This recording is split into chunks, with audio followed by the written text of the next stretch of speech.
we here for y'all. We here for y'all. Nah. And going into this first, man, we could talk about owning your responses, man. Owning your responses. So I really want to talk about that. And I guess y'all have a little story that y'all can talk about. The That's the Marcus story. response. I wasn't present at the time. I just he told me the story, and I wanted to react with him. Just he my brother. If he moved crazy, I'm right behind him. But that's the Marcus story. and before you get into that story, real quick, bro, I kind of want to even frame it too. Like we're talking about owning your responses. Like I feel like a lot of people react. Like I react. I'm a reactor naturally. Like I naturally have. I mean, I think we all are. Certain things move you and move your spirit, make you just want to do stuff. Like I used to snap. I used to punch walls. I used to cuss people out. I used to be a fighter. I used to be, what I'm saying, like, hey, so hang up on you, block you. I was that type of person, but I had to learn responsibility within my actions. And then, like we talked about it before, but I want to bring it back again. When we talk about responsibility, if you're talking about owning your responses, it's that the ability to respond, like response ability. Like how can you make that your own ownership, in the way you take care of your life, take care of different situations. Like how are you going to respond skillfully versus being ignorant or acting ignorant, not even being ignorant, because a lot of times it's not that you ignorant, it's just that you don't care. And I would love to hear y'all's story. Let the people hear kind of. I got a short story about Kerry, because when Kerry used to punch walls, I was the man who was supposed to stop Kerry, big, strong, crazy behind.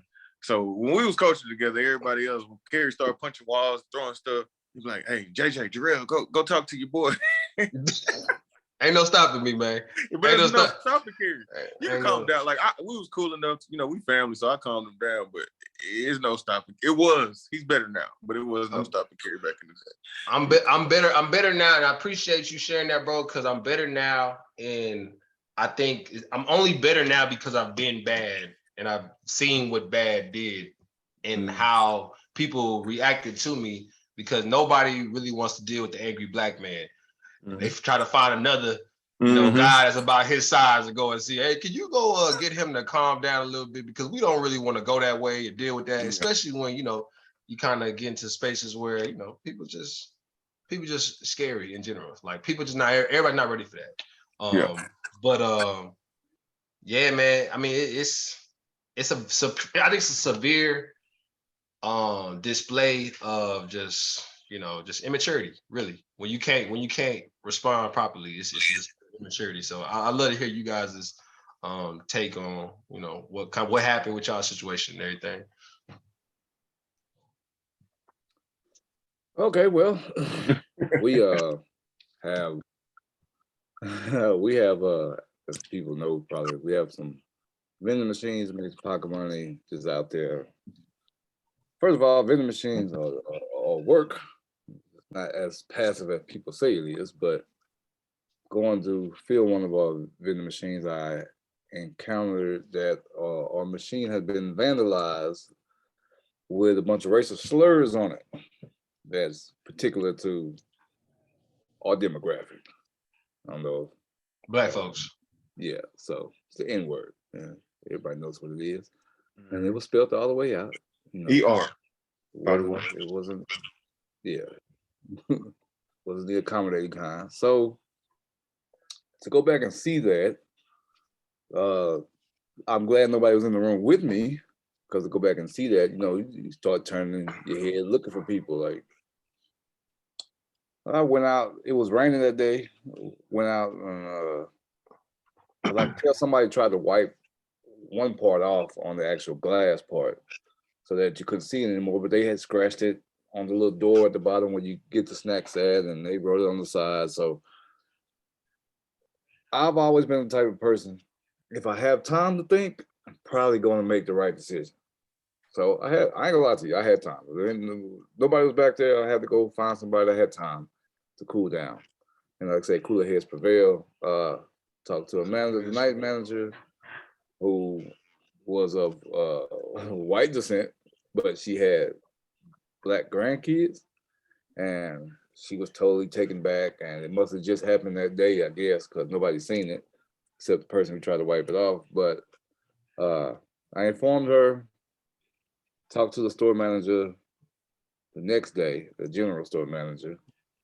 They said that they will get it cleaned up and handled up. But at the same time, like I said, cooler heads prevail. I had already talked to corporate. Corporate got me in touch with HR, and just like a company would do with us, with employees, I talked to their vendor relations department, and they have an inside investigation going on that I'm pretty sure the management team of this store is not too happy with, because they wanted to keep it in-house. They said, we will clean it, we will fix it, just give us a chance. And I respect that. But then again, whoever it is, not gonna ever say it to my face. Right. Let's just be honest. They're not gonna say it to my face. They probably some of the same people or the same person that, wants a certain snack or gets mad when the snack is not in there or whatnot. So only your response, yes, we are human. Everybody on here is human. They have human responses. Only your responses can be difficult at times, but that's a part of only your response. Like, my response wasn't to return the favor. My response was to go above where you stand. Yeah. That's just like kids, you might hit a kid or whatever as kids, and they feel like either it's not worth fighting you or I'm just gonna get in more trouble. What do? They go to somebody higher. They go to a teacher. They go to a parent. They go to somebody a superior, to where that person can correct the situation and will have a whole lot more standing power than just getting hit back. Even though I will say this, at the time I want to hit somebody. Yeah. I want the person that did it. Look, and hey, I'm 5'9", probably 200 pounds. Believe me, our dad taught us we don't fear nobody unless they got hair going out the palm of their hands. So I wouldn't care if they was 6'5". Like, if you feel that way, then what's the point of doing that? That's, to me, that's coward. Absolutely. Cowards throw rocks and hide their hands. So yeah, you did great, Mark. Yeah, absolutely. Kudos. That one of the real story. No, I'm just playing. That's what really happened was when he first called me, you could tell he was hot. He was hot, like hot. But the thing is, you do have to think about like your family. Because we go up there, both of us go up there and react. First of all, me and him, it ain't gonna be pretty. We going to jail most likely. Jarrell's not 5'9". Jarrell's not 5'9". Jarrell's not 5'9". Jarrell's not 5'9". Yeah, 6'2", whatever, 250, 260. We're going to jail. We're going to jail off the rip. And it's going to affect more than us. It's going to affect. I mean, the pain we inflict on somebody else ain't worth what's going to happen to us. Because we go up there, we do what we want to do. Like I said, initially reacting. It affect our whole family, and not just the people in our houses. We have moms, grandmothers, and sisters, and nieces, and that, and all of them. Your image, your reputation, reputation. I mean, business, our jobs, all that. Yeah. So that's, like you said, we are human, and you do think about it. Like, if I saw the person who did this, yeah, I want to handle them, but you do have to take that time to think about everybody else, man, not just yourself. Because even when you do, if you saw that person and you do inflict pain on them, yeah, it ain't really worth it, man. You probably get a little bit of stress out, but after that, it causes a lot more stress. And not, like I say, not just to you, to everybody else. So yeah, that physical pain is temporary. The other pain can last forever. So. Yeah. And a lot of times, when you're thinking about that, it's like it doesn't make a lot of sense. A lot of times it comes with pride, And if you look at what you guys dealt with, that situation could have been from somebody that's being ignorant, somebody that's meaning ill will, or a child. Like, there's children that go, like we were talking about earlier, J.Jones. It could have been like a little kid, high school kid going, or say scratching something in there, just trying to be funny. But of course, that's not funny to us, but a child's humor is different. Like we just don't understand sometimes how they think. So like to get ourselves worked up over something that was provoked by the mind of someone that's underdeveloped, it'd even be like, why, what was the point? Why did I really go off if you really looked at the whole story? So like you said, I like you said, cool heads prevail, because I talk to young men about that all the time. And like I'm looking at this message because y'all made me think about it because I saw it on Facebook. There's this message from this dude named Hood Shackelford on Facebook that's going around, and it's a picture of him in his cell. And what he said was, he said, 5 minutes cost me 10 years of my life because I made a permanent decision off a temporary emotion. He said 1 minute thought of being disrespected, 3 minutes brawl in the club, 1 minute shooting, 20-year prison bid. He's like, missed my son's birth and 10 birthdays, missed my daughter's birthdays from 6 to 15, $50,000 in legal costs, et cetera, et cetera. One emotional decision that took 5 minutes to execute took almost 10 years away from me and my kids. Be careful when making decisions in emotion. The trade-off is rarely worth it. And then he's like, trenches awareness. And like when I was reading that, I was like, man, it's crazy because that message needs to be, pushed out more often, especially with the incline in mental health awareness, that we have nowadays. It's like you have to understand that your situations are circumstantial. You on a Ferris wheel of emotions for the most part throughout your days, throughout your years. You know what I'm saying? Like we just always going to be, feeling those biological responses to certain stuff. Certain stuff's gonna make your blood boil, like especially depending on where you come from. Just it's gonna make you feel a way. But like I used to feel, when I used to feel slighted and want to punch something or want to, cut somebody off, it's like I had to learn that is me losing in my mind. And at the end of the day, the only thing that matters is you winning in your mind. If you win in your mind, your life is gonna be great. Like no matter how things shake up. Like if you say like this right here is just a situation and I'm gonna approach it the correct way. I'm gonna talk to who I need to talk to, like you did, DeMarcus, communicate to the higher ups, make sure we get this problem cleared out with a cool head. So I'm gonna do whatever I need to do to go get that cool head to come back, because this time if I go talk to y'all, the tone ain't gonna be right, the wrong words might come out, and if you get too close, my hand might actually connect. So I'm gonna go ahead and cool off first before I come back and do that. And that's intellect, man. That's maturity. That's strength. That's real strength.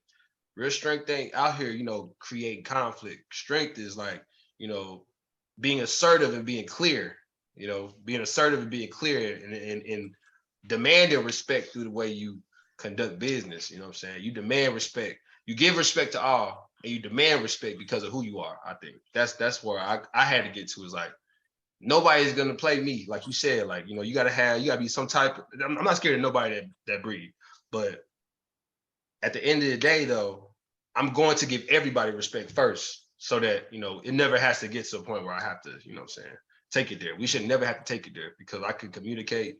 As long as we can communicate, you don't break that line. That line. We all know what that line is, but as long as that line isn't crossed, then we good. I should be able to communicate my way out of any situation that gets to that realm. You know what I'm saying? So that's how I see it in regards to only responses as we're talking about it. Oh yes.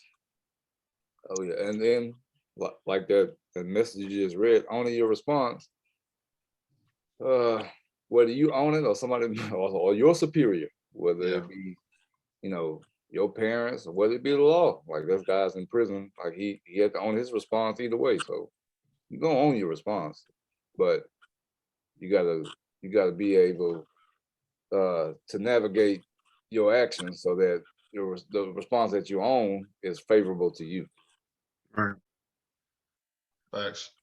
And then there's another one. So we got another topic on here. We covered in the Be a Light book we creating, right? We working on building content out for that. And it was it's easy to give up. So the laws of light, we said it's easy to give up. And I think that's something that, when you're talking about, even as we got on this podcast today, we were like, man, the boys are tired. We was trying to, navigate how we gonna get on this podcast, who's gonna be on here. Nate had something going, DeMarcus had something going. I almost forgot myself, but it was we made a goal. We set a goal a couple months earlier, and we said we are going to kind of roll it through the way we made a plan. And it's like it's always easier to give up. It's always a way out. You know, there's always a way out. We talked about that before. Can y'all speak on, you know, just being hard chargers, you know, like in our jobs, in our families' lives, in our, you know, in our spiritual lives, you know what I'm saying? Like just I know for me, it's been a challenge. You know, there's been days I literally had to tell myself, I'm not giving up. Like I'm not quitting. I'm not going backwards. I've come so far. And there's literally one situation that could change all of this. I could take a break one time, and that'd be the one opportunity I missed. Like I missed that opportunity. I missed that door shut. And it's like, man, I had it all there. Like I did all that work to let it all slip out of my hands because of my lack of consistency or my lack of desire, my lack of will. That was my biggest thing when I played, bro. It's like I never wanted to be outwilled. You know what I'm saying? I was like, man, you could be better than me. Like that's cool. You could be faster than me, stronger than me, smarter than me, but to outwill me, that's disrespectful to myself. Like that's absolutely disrespectful to myself. You wanted it more than me. It's like, dang, like how do you overcome that? You don't, you know. What can y'all speak to that a little bit? I can give an example of life as of today, like what happened to me in the last couple of years after I stopped coaching. I've been with this job since January 2020 when I stopped coaching. I was always the first person. I was the quarterback. I was always the first person in the building at this job I'm at right now. Yeah. So I even no matter what time I went to bed, I wake up at 5:30, 6 o'clock, I go work out. Because if I know if I get up and work out at 6 o'clock, I'll be to work by 8:30 easy. Well, 8:30 is the time to get there, but I'll be there by 8, you know? So them days where your body's sore, your head hurt, you know, everything's like, hey, just lay in bed. You can get to work at 8:20. You don't have to be there till 8:30, you know? I had days like that, but I told myself, nah, 8 o'clock is when I need to be to work. And I started off as just a regular, like just a case manager, you know? I've been promoted twice since I've been at this job, but I think when you don't give up and when people see the work, it might take more because it took me 2 years, you know. It could have been like after 1 year, I could have said, man, I'm doing all this work and nobody's seeing it. I can just get to work like everybody else at 8:30, you know. But when you're doing the work, and I think even when God see you doing the work, and then God know you're tired, and God know your head hurt and your body hurt, He blesses you. And I think the people who see it, they see the work, they see what you're doing, and they're like, man, this dude, you know, he's different. We need to keep him around. And I used to always talk to DeMarcus, like, man, I might go back to coaching. And I call him back the next day, and I'm like, oh, they gave me a raise. And he's like, man, they trying to keep you around. But it's just, I think they saw the determination. Like, I just wanted to be the best at whatever position they gave me. So I went from, you know, case manager to team lead supervisor to like director. But it's just every time I think about leaving, I don't mention it. I guess I kind of show it. It's like, man, I miss football. You know, I just say it out loud. I miss coaching sometimes. They're like, oh no, you know, let's keep this guy around.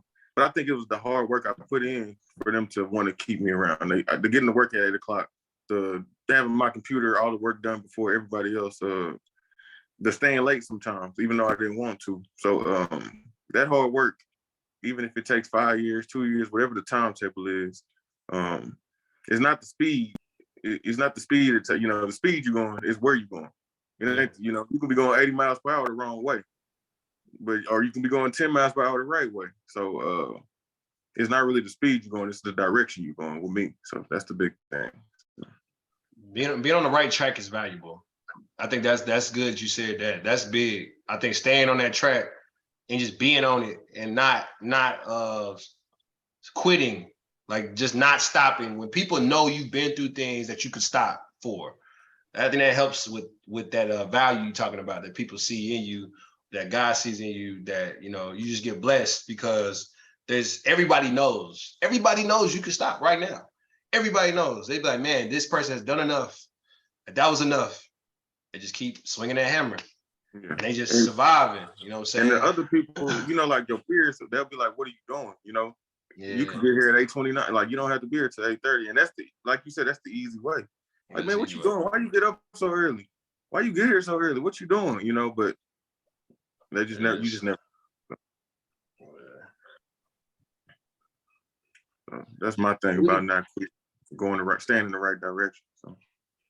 And we had talked about this I don't know if you remember, Kerry, what you said, but you because I was trying to play devil's advocate. Like, it's easy to quit. Like, what's the point of pushing through and going through all that and not getting the reward in the time frame that I think I'm gonna get the reward or whatever? It's just easier to stay here. It's just easier to lay in bed, or it's just easier to not face that and just literally just stay here, be complacent where I am. We had talked about it before. I really can't remember how we got to it, but it was there's a benefit for keep pushing through, Yeah. and there's also a result for the person that never pushes through. Like, Yeah. they always It hurts either way. I think that was something that we did talk about. It's gonna hurt either way. There we go. Yeah, it's gonna hurt either way. If you push through, it's gonna hurt. If you stay there, it's gonna hurt. It's not gonna hurt right now. It's not gonna hurt right now. You're gonna feel good right now. But when you find out your mediocrity, your want to, comfort yourself, it kept you from the greatness that you know you could have had, especially when you see other people have it. I feel like that one hurts more. That one hurts the most. I think for my personal life, I watched running backs, bro, from a young man age, man. I'm talking football talk now, because I was 20 years old and I watched guys that were not better than me in my mind and from my peers' minds. I mean, we knew who was the guys, you know what I'm saying? But they kept working like they weren't the guy. And I was working like I was the guy. And I watched myself get surpassed because of my mind. And I didn't want the pain of pushing towards something I couldn't see. You know what I'm saying? I was living in the present time only. And I think that's more painful. And I had to accept that, and I had to live with that when I didn't get the results that I wanted, 2-3 years down the road. And that's the thing that people need to understand, is like you will have to answer to all of your actions one day. Like, there's everything done in the dark will come to the light. So if you're taking days off, if you're not, taking care of your kids like you're supposed to, your finances not where they need to be, and you just acting like it's cool, you going wherever, spending all this money, like, you're gonna have to pay for that. You will have to pay for that. The comfort that you building for yourself is a lie. It's a lie. Comfort is a lie. It's a circumstantial thing, man. Kerry, I was go ahead. I was just talking about with football. I was listening to the radio earlier, and they were saying that, and you always used to say it too, how Emmitt Smith wasn't as gifted as the Bears, yeah. But they said that he knew that, and he worked harder. Like, I mean, and I'm pretty sure Barry Sanders worked his butt off too. But they said Emmitt Smith knew he didn't have the gifts of Barry Sanders.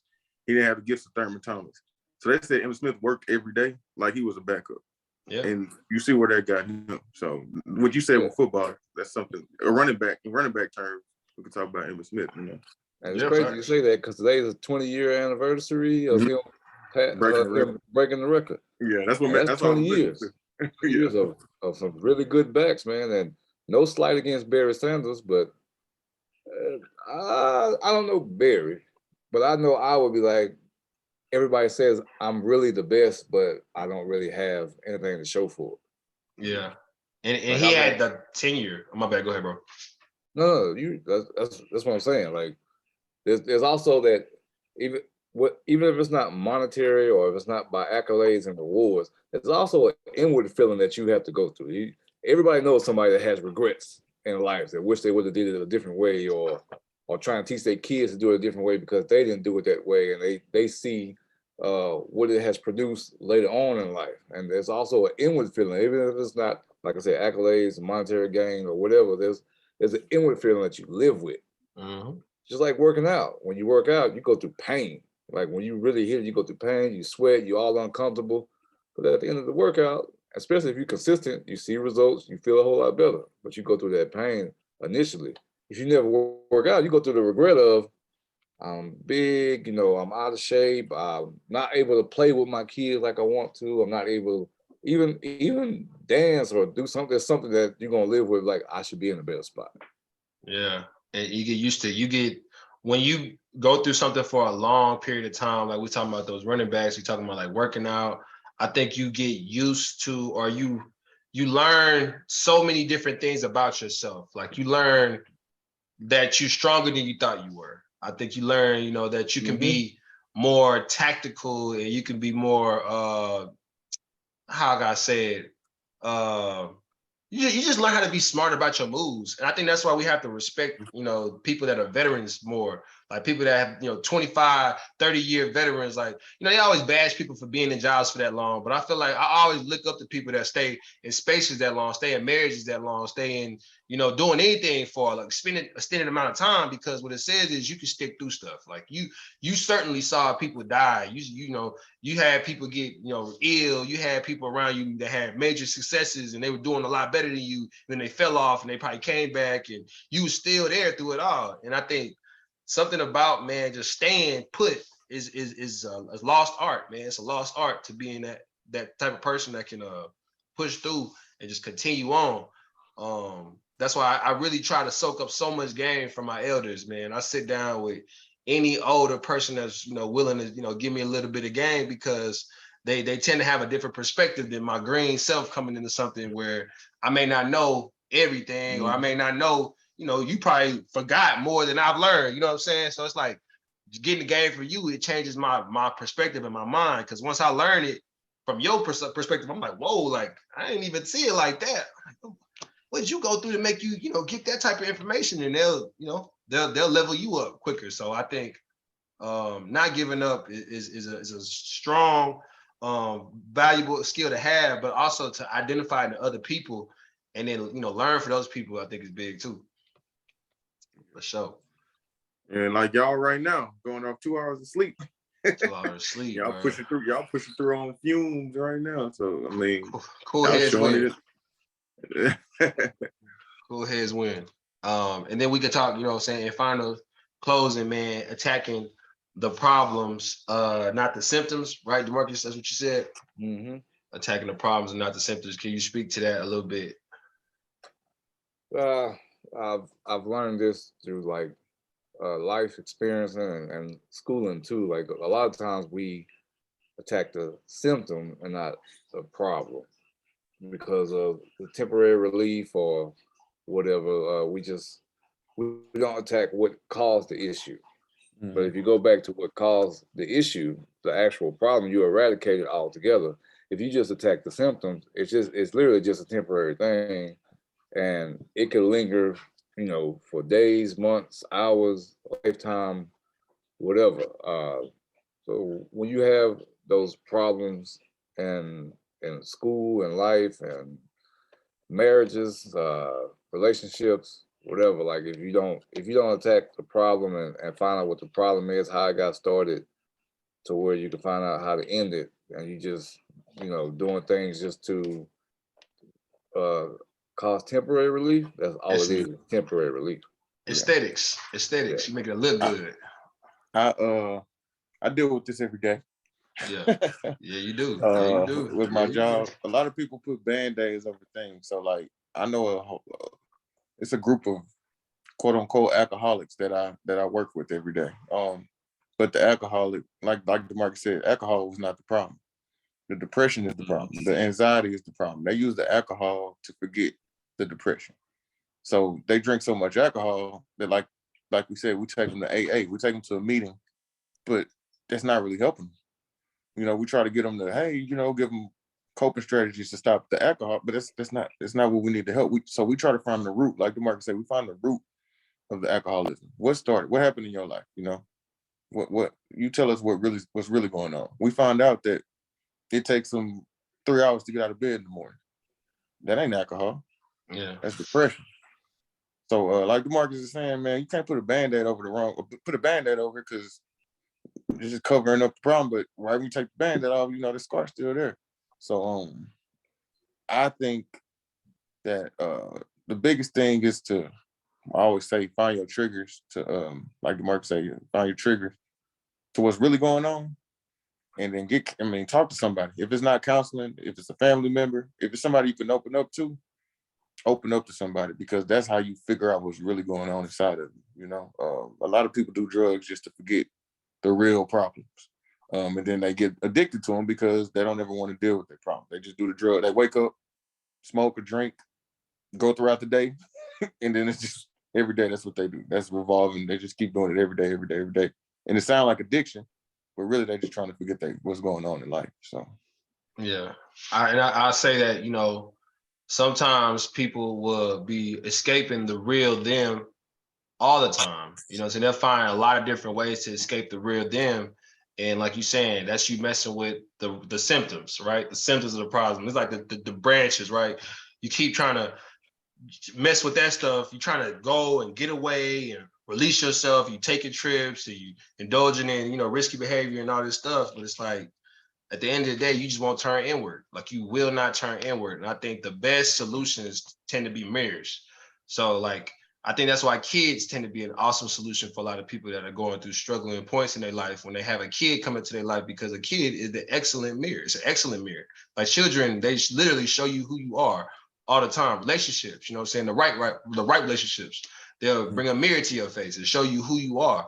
I think is really important though, like you said, J.Jones, to hear your true self come out your mouth too. You know what I'm saying? Your real thoughts when you're talking to a counselor and y'all hashing it out and y'all almost have a back and forth. I think when I had the best therapy sessions with my counselors, it was like a back and forth, like where I started like saying stuff like, well, I did used to think like this. And they say, well, was this that? And I was like, no, what, you know what? It might have been that. I think that's what that was. And then when you say it out your mouth, then the real you starts to come out. You know, you kind of you have a professional that remove the barrier so you could get it out your mouth. And then also, you know, when you get exposed to like that real you and you feel how it feels to be yourself authentically, when you thought before you've been yourself, but you really find out who you are, it's intoxicating, and you want to continue to have that feeling and you want to grow within that feeling. That's better than any high or drug you'll ever experience. Like it's learning you, the real you, and being tapped in with that and being spiritually rooted.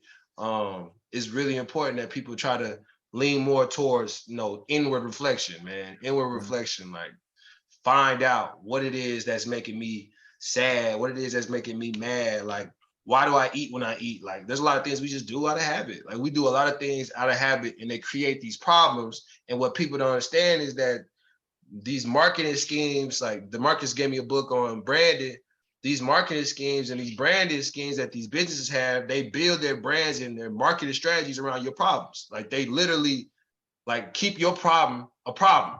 Like they keep your problem a problem, so they keep getting you to be a consumer, and you pay, and you pay, and you pay because you're trying to fix it, but you can't fix it because it's you. It ain't. You can't give somebody the money to fix your problem. It's not gonna work. You can only fix your problems. I be trying. Like people got to wrap their head around that. Did he steal your book? The Marcus looks sad. Yeah, I was wondering, where is that book? Bro, you never gave me that book. You always trying like somebody stole your book. Jarrell steals your books. I steal stole your book. Yeah, he steals your books. You told me about that book, so I went and got that audio. Oh, okay. He talking about, so where my book at? No, but y'all, every time we plug a book. The crazy thing is, I know some 40 and 50-year-olds that don't know their hobbies.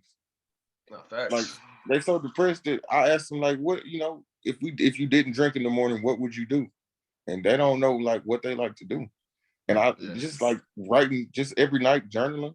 If you don't have a, you know, counselor at the moment, or if you're looking, you can journal some stuff, some ideas about yourself. And you can just journal like, man, I like watching football. Going outside, running and throwing the football, going outside and walking, going outside and taking deep breaths, meditating, yoga. It's so many things that people don't know that they can do. They're ignorant. Exposed to it. They ain't exposed to it. They're not exposed to it. And they 40, 50, and it's not an age to it. It's just they don't know. So when you teach them, there's so many people that when you teach them coping strategies, or you teach them, hey, it's not alcoholism, it's the depression. It's like, man, you know, it opens their eyes. So that's just, it's just, to me, like I said, me being me, it seems kind of like, what? You 40 years old? But some people just don't know. And with all due respect, bro, you know, I respect what you do because I did it before. And right. You know, when you teach somebody over and over, sometimes you teach them. But if you always got to teach somebody, I'm a teacher. When I leave you, you still sometimes need your teacher. Like you need me to continue to guide you. But I think the most impactful thing, I'm always going to say it, you know, as a coach, a teacher, a leader, whatever, you want your student, the person you're working with, your client, to understand that you got the answers. Like you are the one that is going to solve this. And I have to put the answer in front of you, like the exposure piece. It has to stay in front of you. You have to continue to see it. So like, if you are gonna make meditation a part of your life, you have to get into groups where they're doing that. And it has to be something where maybe you have taken ownership and said, oh, this is something that I'm not letting go. Like there's certain parts of me, K.Sloan, there's things I know I do that I'm never gonna stop doing. I'm never gonna stop working out. I'll never stop training people. Like I'll never stop teaching people. Like that'll never stop happening because I know that's where my peace comes from. It's a part of me. So people don't know what those things are though. You have to do work to find that out, because when you get down low enough to where you have nothing, sometimes that's when you start to get creative and be like, dang, like, well, what is it that moves me? Like, because that money ain't gonna do it. I promise you, that money is not going. That money is just greenbacks, and it goes so quick. The more money you got, the more money going away. Like it's like Uncle Sam getting that. He getting his piece. You know what I'm saying? Like you got to find something that's gonna move you. So, thanks. The crazy thing is, DeMarcus asked about 2 weeks ago. He asked me, "What do I do?" Because he's like, "Man, your job, that's stress. What do you do?" And I told him, like on the weekends, I love football so much. I can watch football for 3-4 hours, and it calms me. Well, 8-9 hours, and it calms me down. You know? Yeah, 8-9 hours. 8-9 hours of football. I can't. That's I'm sorry, I can't. But football. DeMarcus, what happened? Somebody barking? Well, it ain't somebody, but no. Dog, yeah. Somebody dog barking. But you know, to go back to kind of circle around what all y'all was saying, I think that's one reason why social groupings, school, college, different environments, a multitude of experiences help us understand who we are, help us learn who we are. And it's also going through like pushing through even those small obstacles, because you'll learn where your strength comes from, or what do you enjoy, what do you like. Because like Jarrell was talking about, like there are some people that can reach an age that are later in life and they still don't know what life experiences are because they never stepped out and experienced it. They just stayed in this sinkhole. So and your little net in your little bubble. They stay in your little bubble of a comfort and familiarity, and you never was exposed. Yeah. So I mean, it's the word I'm looking for. It's not the word I'm looking for, but it's a great experience to learn who you are. Yeah. Even through losses and what we consider, not winning, like learning who you are is a great experience instead of just sitting there and just giving up, or alcoholism, drugs, whatever, depression, things like that. If you can, I'm pretty sure y'all can speak to that, for the people who work themselves out of depression and get themselves back in a great place. Like it's a great place to be in, to know that you're worth more than that, and you have so much to give to society. It's a fact. It's a fact. So, you know what I'm saying? As promised, I'm gonna get you boys out of here with 30 minutes to spare. So, man, what's something we can say to the people to, help them unlock their lights, be able to shine a little brighter, walk a little taller, speak a little bit more with their chest out, you know what I'm saying? Not be snapping on folks. We're gonna leave the people. It's something I said earlier. Say again. Clip your toenails. Okay. He did say that. He said that. I ain't clipped my toenails in a minute, so I feel attacked.